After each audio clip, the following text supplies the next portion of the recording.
bem-vindo ao Juridicast, o seu podcast de marketing e negócios jurídicos. Eu sou Leandro Ramos e no episódio de hoje vamos falar sobre um assunto muito importante em vendas e business development, a importância de um playbook de vendas em operações comerciais bem estruturadas. Para discutir esse tema comigo, recebo Gustavo Pagotto, que é fundador da Pipe Lovers, uma universidade corporativa de vendas B2B. Gustavo, seja bem-vindo ao Juridicast. Fala, Leandro, tudo bem, cara? Fico feliz aqui de estar com você e poder compartilhar um pouquinho aí da minha experiência em vendas. Principalmente a gente vai falar aí muito sobre playbook. Vamos ver se a gente consegue falar, se eu consigo falar um pouco aqui no idioma do mundo jurídico dos advogados. Com certeza consegue, Gustavo. É uma honra muito grande tê-lo aqui, tá bom? E pra gente começar nosso bate-papo, explica pro nosso ouvinte o que é um playbook de vendas, né? E qual que é a sua função principal em uma área comercial e de novos negócios? Cara, vamos lá, assim, acho que dando alguns passos pra trás, né? Tá. Qual é o maior desafio de um empreendedor que quer escalar o seu negócio? Ele precisa se multiplicar, né? Tá. O empreendedor, ele tem o pensamento de que eu sou o melhor vendedor da minha empresa, eu sou o que detém todo o conhecimento, eu sou a pessoa que vai saber dar todas as respostas para o meu cliente. Isso pode até funcionar no começo do seu negócio, mas para eu conseguir transformar a minha empresa em uma máquina comercial, eu preciso traduzir tudo isso que está dentro no coração do empreendedor, do fundador, e transformar isso em processos e artefatos de vendas. A tradução desses processos e desses artefatos de vendas, ele é traduzido num documento que é o playbook de vendas. Então, o playbook de vendas nada mais é extrair tudo que está na cabeça de um fundador, de um primeiro gestor comercial, de um primeiro vendedor, para que isso possa ser replicado para outras pessoas dentro da companhia. Legal. E para ainda quem não está convencido da importância de um playbook, Gustavo, por que ter um playbook de vendas é essencial para empresas e, sobretudo, escritórios de advocacia que querem estruturar um time comercial, né? Antes da gente começar a gravar aqui, a gente estava comentando, né, que você tem reparado muitos escritórios montando os times comerciais. Qual que é a importância desse playbook para esses times? Vamos lá, né? A gente estava até falando um pouco sobre isso, né? Eu escrevi um livro recentemente que é o Arquitetura de Vendas de Alta Performance. Tá aqui, né? E quando a gente fala de construir uma máquina de vendas, não tem como você sair para vender se você não tiver planejado, né? Assim, fazer uma máquina de vendas é muito parecido com construir, com fazer uma obra. Então eu preciso montar o meu planejamento, entender qual é o meu mercado. Depois que eu entender qual é esse mercado, eu vou recrutar a minha equipe comercial, educar esse time comercial e finalmente gerir esse time, né? O grande desafio, né, quando a gente fala de serviços profissionais, né, que pode ser escritórios de advocacia, que podem ser consultorias, que podem ser agências de marketing, o grande desafio é que é um business muito relacional e baseado em referências. E referência é muito difícil bater na porta, né, de uma referência. Ela vem meio que aleatoriamente, você pode criar programas de indicação. Agora, não dá para um negócio depender de referências. Eu tenho conta para pagar todo mês, eu tenho negócio para entregar a todo momento. Então, o primeiro passo para eu estruturar a minha máquina de vendas é saber qual é o meu perfil de cliente ideal. Vou saber qual é o meu perfil de cliente ideal, eu vou mapear qual que é o tamanho desse mercado, e o tamanho desse mercado vai me dizer qual que é a necessidade de vendedores que eu tenho para atingir esse mercado.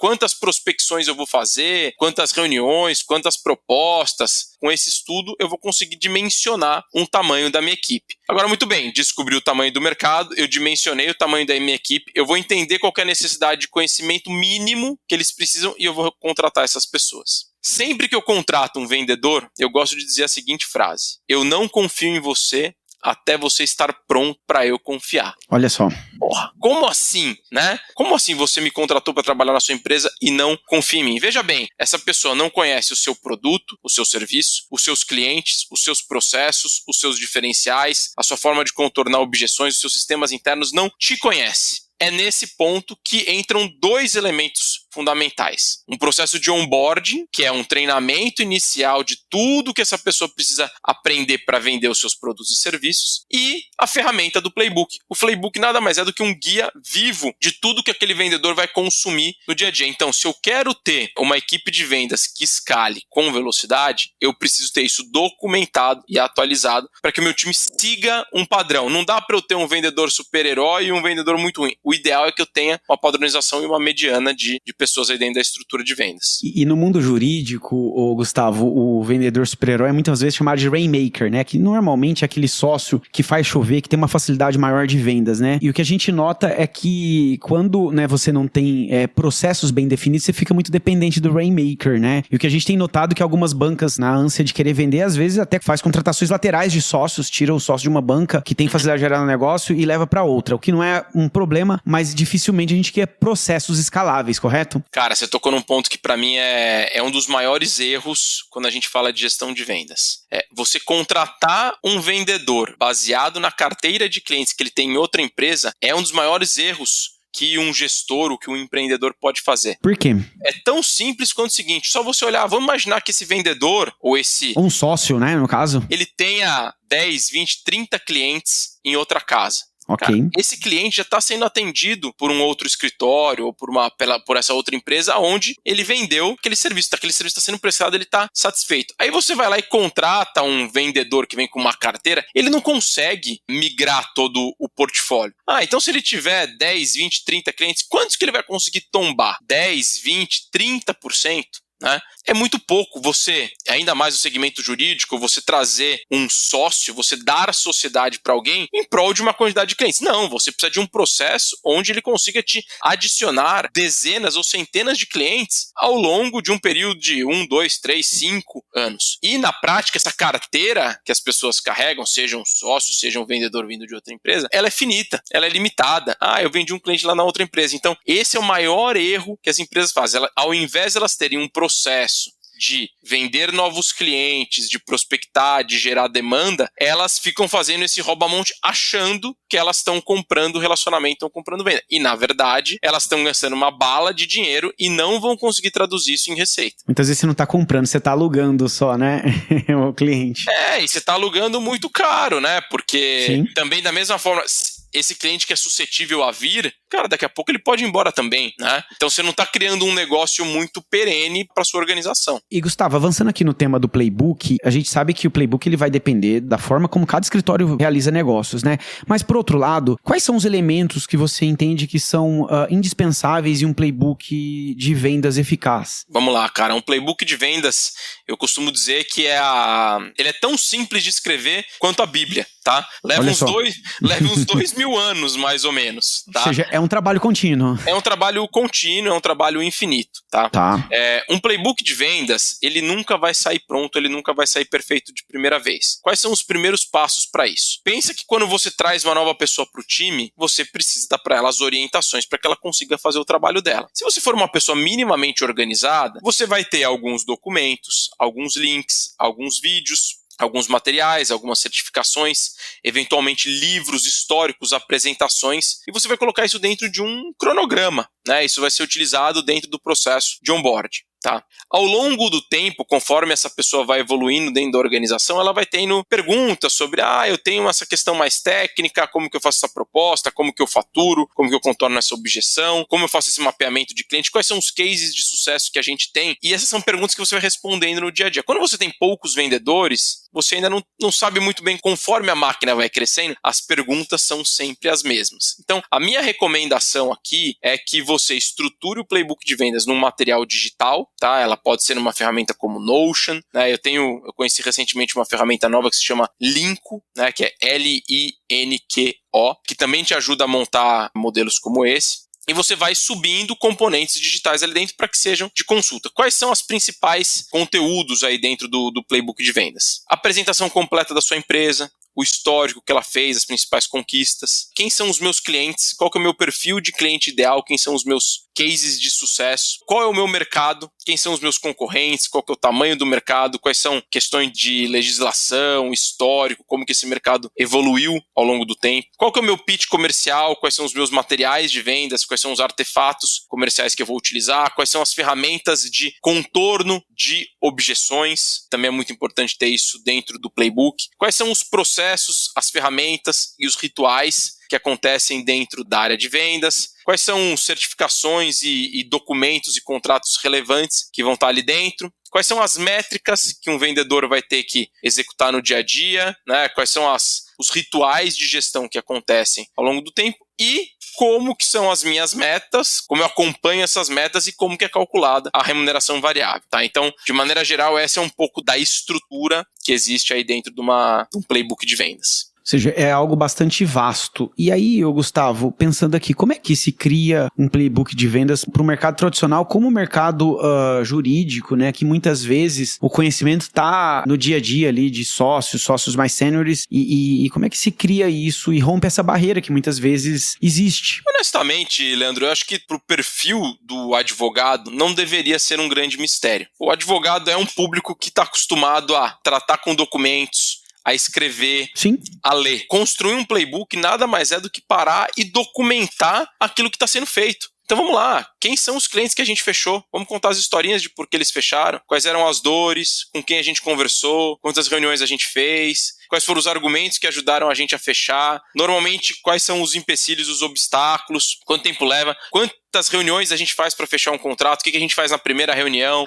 tem um almoço, leva ele no escritório, ou seja, tudo isso já acontece, é muito padronizado, em que situações que esses clientes vêm, como que é o nosso modelo de proposta, o que é alterável na proposta, o que os clientes normalmente pedem para negociar, a gente vai fazer um contrato com uma vigência de 1 ano, ou vai ter um FII mínimo, o que eu posso dar de desconto no FII, cara, tudo isso já acontece, é muito mais uma questão de documentar e manter atualizado esse documento, acho que esse é o segredo principal. Por onde começar? Você vai estar ouvindo a gente agora nesse podcast, e começa a documentar os itens aí que você está usando no seu dia a dia. Um outro ponto importante é, toda vez que surgem novas perguntas, que surgem novos questionamentos, cara, volta e atualiza o seu playbook de vendas também. É por isso que é importante, né, Gustavo, ter uma ferramenta que seja dinâmica, eventualmente o Notion, né, ou alguma similar que seja web, que seja de fácil acesso também, né? Exato, tem que ser uma ferramenta web, tem que ser um material digital. Normalmente as empresas às vezes já têm uma área, um repositório de documentos interno, já tem uma intranet, então usar essas soluções é muito melhor que, cara, ter um material físico ali,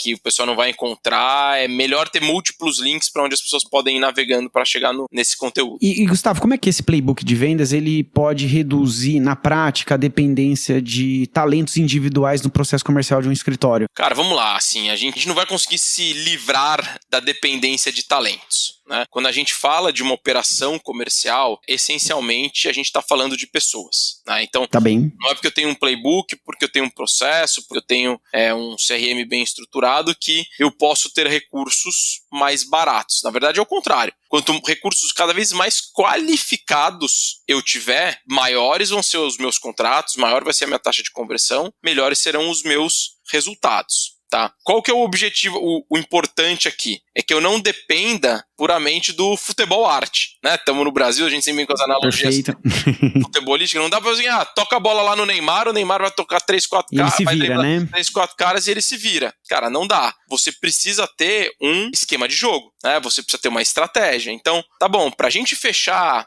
10 novos clientes no ano, o que a gente precisa fazer? Vamos fazer essa matemática, essa engenharia reversa. Para eu fechar um cliente, eu preciso ter apresentado 3 propostas. Para eu fazer 3 propostas, eu preciso ter feito 7, 8 reuniões iniciais. Para eu fazer 8 reuniões iniciais, eu preciso ter prospectado, 50 empresas. Então significa que se eu quero fechar um cliente por mês, eu preciso prospectar 50 empresas por mês para conseguir fazer 8 reuniões que vão virar 3 propostas que vão virar um cliente. Essa é a matemática. Muito bem. Agora eu vou lá documentar no meu playbook. Como que eu prospecto? Como que eu seleciono as empresas que eu vou prospectar? Quais são as mensagens que eu uso? Quais são os canais? Eu ligo, eu vou num evento, eu peço uma indicação, eu mando uma carta, eu consigo uma primeira reunião. Quem participa dessa primeira reunião, como que eu me preparo para ela? Que material que eu levo? Eu faço um discurso, eu faço uma apresentação, eu faço um almoço, eu faço uma visita no meu escritório, eu faço uma visita no cliente. Eu vou apresentar uma proposta. Quais são os elementos que eu coloco dentro da minha proposta? Né? Quais são os gatilhos que eu tenho para acelerar esse fechamento? Então, todo esse processo, ele vai sendo documentado. E aí tem um fator muito interessante. Quanto mais documentado, estruturado está o seu processo, as novas contratações, elas tendem a ser mais fáceis, porque o processo já está montado. Os primeiros vendedores têm que ser os mais caros, os mais talentosos, normalmente são os sócios dos escritórios. Ao longo do tempo, e muitos escritórios têm isso, eu brinco que são os pupilos, né? Quem que é o seu pupilo do sócio ali que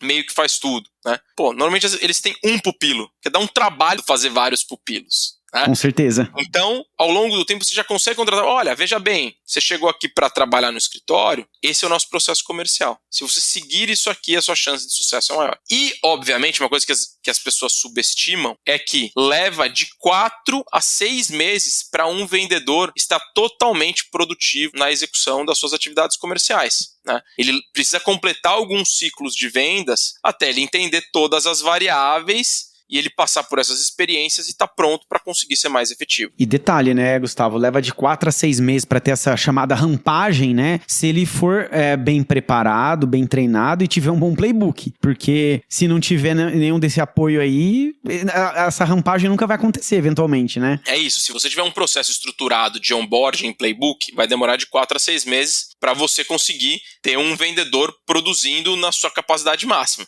Se você não tiver playbook, se você não tiver onboarding, se você não tiver gestão, talvez você vai estar com um vendedor aí durante 2, 3, 4 anos que ele só vende as coisas que caem no colo. Na verdade, você nem precisaria desse vendedor. Então, ter processos é essencial para garantir a efetividade do time comercial. E, Gustavo, a gente está falando muito aqui sobre a importância de estruturar um playbook. Uma vez que esse playbook está montado, como é que engaja a equipe na adoção desse artefato? Porque, afinal de contas, né, no meio jurídico, ainda é muito novo toda essa questão de ter profissionais dedicados à venda, sejam eles que fazem isso de forma exclusiva ou ainda que são advogados, sócios que estão ali advogando e também vendem. Então, como é que engaja, né, para usar esse documento? Porque não adianta a gente produzir e deixar ele lá guardado, né? Cara, vamos lá, assim, as pessoas elas só vão usar um material, um conteúdo, um documento, se ele for útil, né? Com certeza. Da mesma forma que tem lá o Código Penal e a legislação brasileira, as pessoas vão lá consultar quando elas precisam daquela informação. Então, o seu playbook de vendas ele tem que servir para isso. Uma ferramenta que está totalmente conectada com o playbook são os processos dentro do seu CRM. Tá? Aí a gente entra num aspecto de gestão comercial. Se você tiver um CRM bem implementado, com atividades-chave que precisam ser executadas, e você como gestor souber medir essas atividades e fazer um acompanhamento desse time comercial, a utilização do playbook vai ser natural,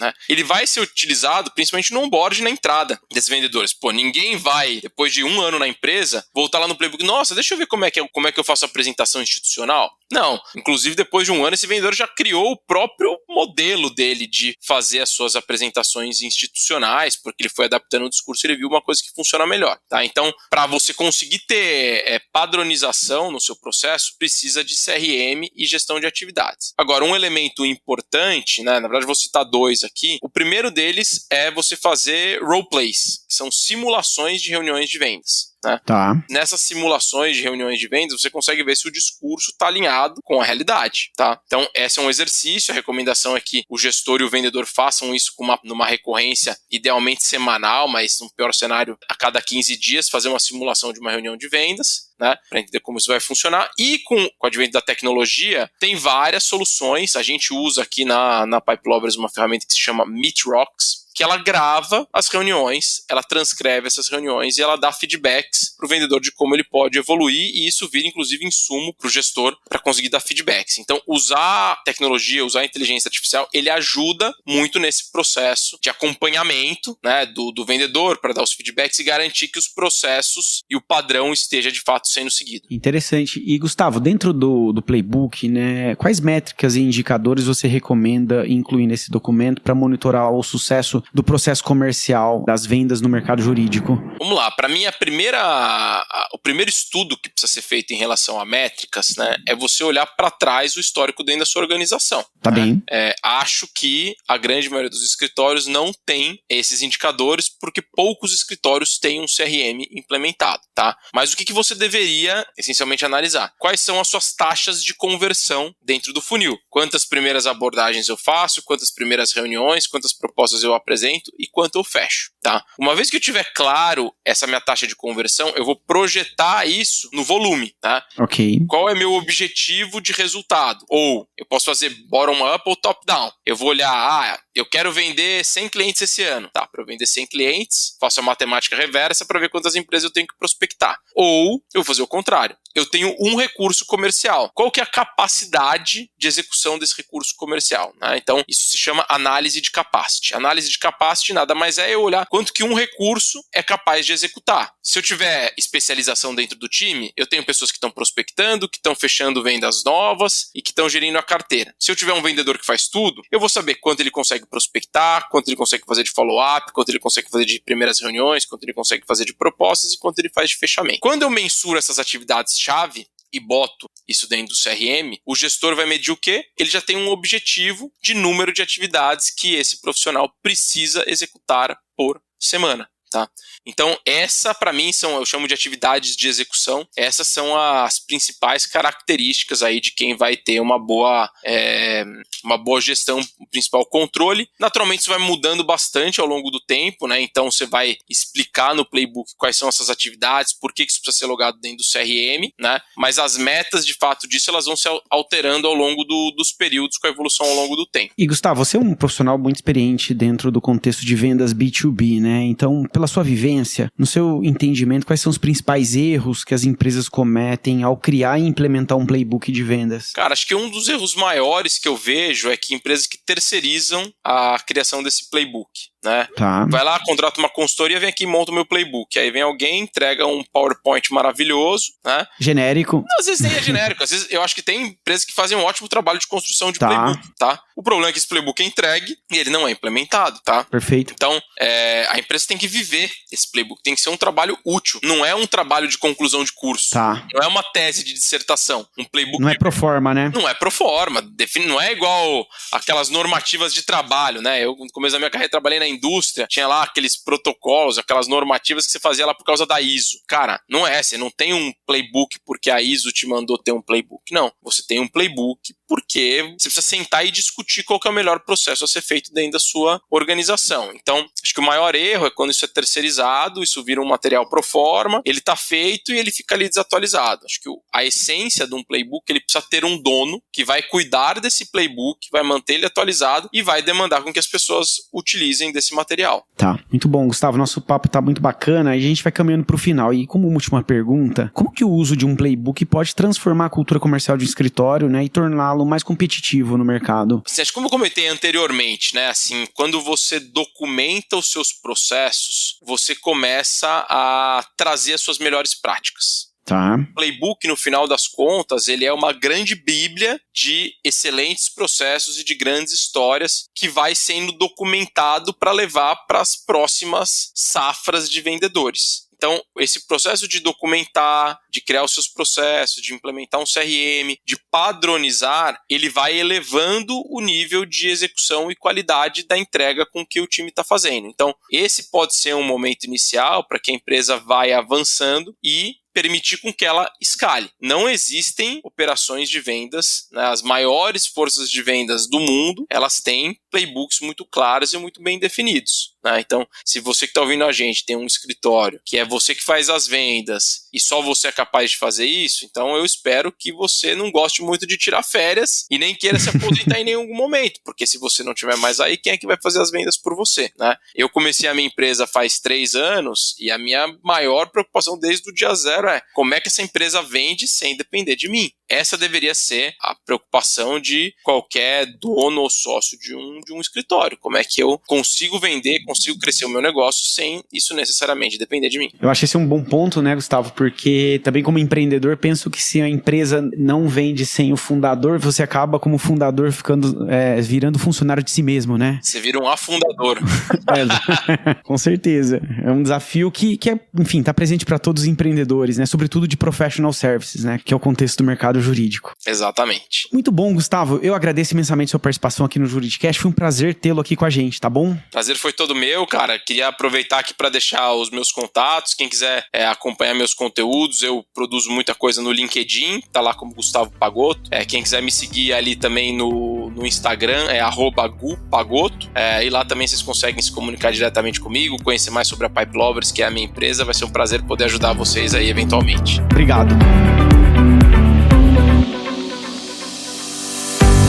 Esse foi mais um episódio do Juridicast, e se você gostou, não deixe de compartilhar e avaliar a gente no Spotify, Deezer ou qualquer outro agregador da sua preferência. Nos vemos na próxima quarta-feira, às 7 da manhã. Até lá!